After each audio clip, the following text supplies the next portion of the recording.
आज हम बात करेंगे गिलगमेश की, एक ऐसे राजा की कहानी जिसकी कब्र आज भी रहस्य बनी हुई है। गिलगमेश का नाम सुनते ही हमारे सामने एक ऐसे शासक की छवि उभरती है जिसने न सिर्फ अपने समय को बल्कि आने वाली पीढ़ियों की कल्पना को भी गहराई से प्रभावित किया। उसकी कहानी सिर्फ इतिहास नहीं बल्कि इंसान की जिज्ञासा, साहस और अमृता की तलाश का प्रतीक बन गई है। गिलगमेश कोई काल्पनिक पात्र नहीं बल्कि लगभग 4400 साल पहले सुमेरियन सभ्यता के उरुक शहर का राजा था, जो आज के इराक में है। उरुक उस समय का सबसे बड़ा और समृद्ध शहर था, जिसकी दीवारें और मंदिर आज भी उसकी महानता की गवाही देते हैं। गिलगमेश के शासनकाल में उरुक ने कला, वास्तुकला और संस्कृति में अद्भुत प्रगति की। उसकी वीरता और कारनामों पर लिखा गया गिलगमेश का महाकाव्य दुनिया का सबसे पहला महाकाव्य माना जाता है। यह महाकाव्य प्राचीन सुमेरियन भाषा में मिट्टी की तख्तियों पर लिखा गया था, जिसे आज भी संग्रहालयों में देखा जा सकता है। इन तख्तियों ने न सिर्फ गिलगमेश की कहानी को अमर किया, बल्कि मानव सभ्यता के शुरुआती साहित्यिक प्रयासों की झलक भी दी। इस महाकाव्य में गिलगमेश को आधा इंसान, आधा देवता बताया गया है, जो अमृता की खोज में निकलता है। उसकी शक्ति और साहस के किस्से इतने अद्भुत हैं कि वे आज भी लोगों को हैरान कर देते हैं। गिलगमेश का संघर्ष केवल बाहरी दुनिया से नहीं बल्कि अपने भीतर के डर और सवालों से भी था। उसकी यात्रा दोस्ती, मृत्यु और विरासत के सवालों से भरी है। जब उसका दोस्त एनकीडू मरता है तो गिलगमेश को पहली बार मृत्यु का डर महसूस होता है। एनकीडू के साथ उसकी दोस्ती ने उसे इंसानियत का असली अर्थ सिखाया। एनकीडू की मृत्यु ने गिलगमेश को यह सोचने पर मजबूर कर दिया कि जीवन का असली उद्देश्य क्या है। अंत में उसे समझ आता है कि असली अमृता अच्छे कामों और यादगार विरासत में है। गिलगमेश की यह सीख आज भी उतनी ही प्रासंगिक है। हम सब अपने पीछे कुछ ऐसा छोड़ना चाहते हैं जिसे लोग याद रखें। उसकी कहानी हमें यह भी सिखाती है कि इंसान की सबसे बड़ी ताकत उसकी सोच और उसके कर्म है। गिलगमेश का किरदार इतना प्रभावशाली था कि सदियों तक उसकी पूजा नायक और देवता के रूप में होती रही। उसके नाम पर मंदिर बने, उसकी मूर्तियां स्थापित की गईं और उसकी गाथाएं पीढ़ी दर पीढ़ी सुनाई जाती रहीं। गिलगमेश सिर्फ एक राजा नहीं बल्कि एक आदर्श, एक प्रेरणा बन गया। उसकी कब्र की खोज आज भी मानवता के सबसे पुराने सवालों के जवाब खोजने की कोशिश है।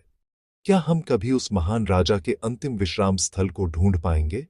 शायद गिलगमेश की कब्र मिलना सिर्फ एक ऐतिहासिक खोज नहीं होगी, बल्कि यह हमें अपने अतीत, अपनी जड़ों और इंसान होने के मायने भी समझा सकती है। गिलगमेश की कहानी हमें यह याद दिलाती है कि हर खोज, हर सवाल हमें खुद से जोड़ता है और यही उसकी असली विरासत है। गिलगमेश की मृत्यु और दफन की कहानी भी उतनी ही रहस्यमयी है जितनी उसकी जिंदगी। गिलगमेश, जो अपने अद्भुत कारनामों और अमृता की खोज के लिए जाना जाता है, उसकी अंतिम यात्रा भी किंवदंती बन गई। प्राचीन सुमेरियन सभ्यता में मृत्यु के बाद के जीवन को बहुत महत्व दिया जाता था और राजाओं के दफन की रस्में बेहद भव्य होती थीं। गिलगमेश का महाकाव्य बताता है कि उसे दफनाने के लिए यूफ्रेट्स नदी का बहाव अस्थायी रूप से रोक दिया गया था। यह एक असाधारण इंजीनियरिंग उपलब्धि थी जिसमें सैकड़ों मजदूरों और कारीगरों ने हिस्सा लिया। नदी के प्रवाह को मोड़ना उस समय के लिए लगभग असंभव सा कार्य था। नदी के सूखे तल में एक भव्य मकबरा बनाया गया जिसमें कीमती पत्थरों और धातुओं का इस्तेमाल हुआ। मकबरे की दीवारों पर जटिल नक्काशी और धार्मिक प्रतीक उकेरे गए थे, जो गिलगमेश की महानता और सुमेरियन संस्कृति की समृद्धि को दर्शाते हैं। गिलगमेश के पार्थिव शरीर को शाही सम्मान के साथ उस मकबरे में रखा गया। फिर नदी का पानी वापस छोड़ दिया गया। मकबरे के भीतर उनके साथ कई बहुमूल्य वस्तुएं, हथियार और शायद उनके प्रिय सेवक भी दफनाए गए ताकि वे परलोक में भी उनका साथ दे सकें। इस तरह उसकी कब्र हमेशा के लिए दुनिया की नजरों से छुप गई। यूफ्रेट्स की लहरों के नीचे वह मकबरा आज भी छिपा हुआ है, मानो समय और इतिहास ने उसे अपनी गोद में सुला दिया हो। ये कथा बताती है कि सुमेरियन लोग अपने राजाओं को लगभग देवताओं जैसा सम्मान देते थे। उनके लिए राजा केवल शासक नहीं बल्कि ईश्वर के प्रतिनिधि थे, जिनकी मृत्यु के बाद भी पूजा की जाती थी। गिलगमेश की कब्र की खोज आज भी एक खोया हुआ खजाना और प्राचीन इंजीनियरिंग का रहस्य बनी हुई है। आधुनिक पुरातत्वविद यूफ्रेट्स के किनारे और आसपास खुदाई करते हैं, इस उम्मीद में कि कभी न कभी वे उस रहस्यमयी मकबरे तक पहुंच पाएंगे, जो आज भी मानव इतिहास के सबसे बड़े रहस्यों में से एक है। सदियों तक गिलगमेश की कब्र एक कहानी थी, एक ऐसी रहस्यमयी कथा जिसे लोग सुनते तो थे, लेकिन उस पर यकीन करना मुश्किल था। इतिहासकारों और पुरातत्वविदों के लिए यह एक अनसुलझी पहेली थी, जो समय के साथ और भी गहरी होती गई। लेकिन 2003 में जब जर्मन पुरातत्वविदों की एक टीम ने इराक के प्राचीन नगर उरुक में खुदाई शुरू की, तो उन्होंने एक ऐसा दावा किया जिसने पूरी दुनिया का ध्यान अपनी ओर खींच लिया। उन्होंने कहा कि शायद उन्होंने गिलगमेश की कब्र खोज ली है। म्यूनिख यूनिवर्सिटी के जॉर्ज फैसबिंदर के नेतृत्व में टीम ने आधुनिक तकनीक का इस्तेमाल किया। उन्होंने मैग्नेटोमीटर सर्वेक्षण के जरिए यूफ्रेट्स नदी के पुराने तल में छुपी हुई संरचनाओं को खोजा। यह तकनीक जमीन के नीचे छुपे रहस्यों को उजागर करने में मदद करती है। सर्वेक्षण के दौरान उन्हें एक विशाल आयताकार संरचना मिली, जो रेत के नीचे दबी हुई थी। यह संरचना महाकाव्य में वर्णित गिलगमेश की कब्र से काफी मेल खाती थी, जिससे टीम की उम्मीदें और भी बढ़ गईं। इसके अलावा टीम को वहां प्राचीन बगीचों, नहरों और अन्य इमारतों के अवशेष भी मिले। ये सब उस शाही मकबरे के आसपास होने वाले वातावरण का हिस्सा थे, जैसा कि गिलगमेश के महाकाव्य में वर्णित है। फैसबिंदर ने मीडिया से कहा, मुझे पूरा विश्वास है कि हमने गिलगमेश का मकबरा खोज लिया है। उनकी टीम की खुशी और उत्साह देखने लायक था, क्योंकि वे इतिहास के सबसे बड़े रहस्यों में से एक के करीब पहुंच गए थे। यह खबर जंगल की आग की तरह पूरी दुनिया में फैल गई। हर जगह अखबारों और टीवी चैनलों पर इसी खोज की चर्चा होने लगी। इस खोज ने इतिहासकारों और शोधकर्ताओं को एक नई उम्मीद दी। अब गिलगमेश की कब्र की कहानी सिर्फ एक कल्पना नहीं, बल्कि सच्चाई के करीब लगने लगी। पुरानी कथाओं और आधुनिक विज्ञान के मेल ने इतिहास को एक नया मोड़ दिया। लेकिन अफसोस, आगे की खुदाई और शोध राजनीतिक हालात और युद्ध के कारण रुक गए। अब यह रहस्य फिर से रेत में दफन है और इसकी सच्चाई किस्मत के हाथ में है। 2003 में जब यह खोज हुई, उसी समय इराक में युद्ध शुरू हो गया। देश में अराजकता और असुरक्षा के कारण पुरातात्विक काम रुक गया। फैसबिंदर और उनकी टीम को सुरक्षा कारणों से इराक छोड़ना पड़ा। उनकी योजना थी कि हालात सुधरने पर वे लौटेंगे, लेकिन हिंसा और अस्थिरता बढ़ती गई। इस अस्थिरता ने इराक की सांस्कृतिक विरासत को भी खतरे में डाल दिया। कई ऐतिहासिक स्थल लूटे और नष्ट किए गए। गिलगमेश की संभावित कब्र की खुदाई असंभव हो गई। आज भी वह रहस्यमयी संरचना यूफ्रेट्स के पुराने तल में दफन है और रहस्य अनसुलझा है। उरुक में खोज रुक गई, लेकिन गिरसू नामक प्राचीन शहर में 2022 में बड़ी सफलता मिली। वहां पुरातत्वविदों ने 2500 साल पुराने सुमेरियन महल के खंडहर खोजे। साथ ही 200 से ज्यादा मिट्टी की पट्टियां मिलीं, जिनमें प्रशासनिक रिकॉर्ड और धार्मिक ग्रंथ थे।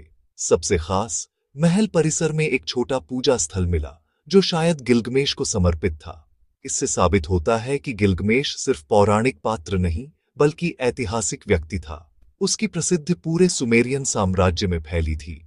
गिरसू की खोज ने गिलगमेश की कब्र की उम्मीदों को फिर से जगा दिया है। गिलगमेश का असली महत्व उसके नाम पर लिखे गए महाकाव्य में है। यह दुनिया की सबसे पुरानी साहित्यिक कृति मानी जाती है। यह महाकाव्य दोस्ती, मृत्यु और अमृता की खोज की कहानी है। गिलगमेश और एनकीडू की दोस्ती और एनकीडू की मृत्यु के बाद गिलगमेश की यात्रा आज भी दिल को छूती है। इसमें सुमेरियन धार्मिक विश्वास, देवताओं और पौराणिक प्राणियों का जिक्र है। महाकाव्य में एक महान बार की कहानी भी है, जो बाइबिल की नूह की कथा से मिलती है। गिलगमेश की कहानी आज भी प्रासंगिक है। यह शक्ति, दोस्ती और नश्वरता के सवालों को छूती है। वह मानवता की साहित्यिक और सांस्कृतिक विरासत का अनमोल हिस्सा है। इराक, जिसे कभी मेसोपोटामिया कहा जाता था, सभ्यता का पालना है, लेकिन हाल के दशकों में इसकी विरासत को भारी नुकसान पहुंचा है। युद्धों और अराजकता ने चोरों और तस्करों को खुला मैदान दे दिया। आतंकवादी समूहों ने संग्रहालयों और धरोहर स्थलों को नष्ट किया, मूर्तियां तोड़ दी, ग्रंथ जलाए। आर्थिक तंगी के कारण स्थानीय लोगों ने भी प्राचीन स्थलों को खोदकर कलाकृतियां बेची। हजारों अनमोल वस्तुएं देश से बाहर चली गईं और उनका कोई रिकॉर्ड नहीं रहा।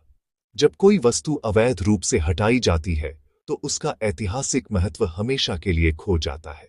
इराक की लूटी हुई विरासत हमें याद दिलाती है कि युद्ध न केवल जीवन बल्कि हमारी पहचान और इतिहास को भी नष्ट करता है। विडंबना यह है कि लूट के कारण कभी-कभी इतिहास की खोई कड्डियां भी मिल जाती हैं। 2011 में सुलेमानिया संग्रहालय ने तस्करों से मिट्टी की पट्टियां खरीदी, बिना यह जाने कि उनमें क्या है। एक पट्टी गिलगमेश के महाकाव्य का खोया हुआ हिस्सा निकली। विशेषज्ञों ने उस पर लिखी कीलाक्षर लिपि को पढ़ा और 2014 में नई खोज प्रकाशित की। इस पट्टी ने महाकाव्य में 20 नई पंक्तियां जोड़ दे दी, जिनमें देवदार के जंगल का जीवंत वर्णन था। इसमें पर्यावरण के प्रति जागरूकता भी दिखी। एनकीडू को जंगल काटने पर पछतावा होता है। इस खोज ने सुमेरियन मूल्यों और सोच की नई झलक दी। आज 2026 में गिलगमेश की कब्र का रहस्य पहले से भी गहरा है। 2003 में खोजी गई रहस्यमयी संरचना अब भी अपनी खुदाई का इंतजार कर रही है। गिरसू जैसी जगहों की नई खोजें और लूटी कलाकृतियों से मिल रहे महाकाव्य के हिस्से कहानी में नए अध्याय जोड़ डाच रहे हैं। हर नई खोज हमें उस प्राचीन दुनिया के करीब ले जाती है। गिलगमेश सिर्फ एक कहानी नहीं, बल्कि सभ्यता की पहचान है। उसकी यात्रा अमृता, दोस्ती और मृत्यु के सवालों से जुड़ी है, जो हर इंसान को छूती है। उसकी कब्र को खोजना सिर्फ खजाने की तलाश नहीं, बल्कि उसकी विरासत को सम्मान देने की कोशिश है। जब तक यह रहस्य बना है, गिलगमेश की कहानी और उसकी खोज हमें प्रेरित करती रहेगी।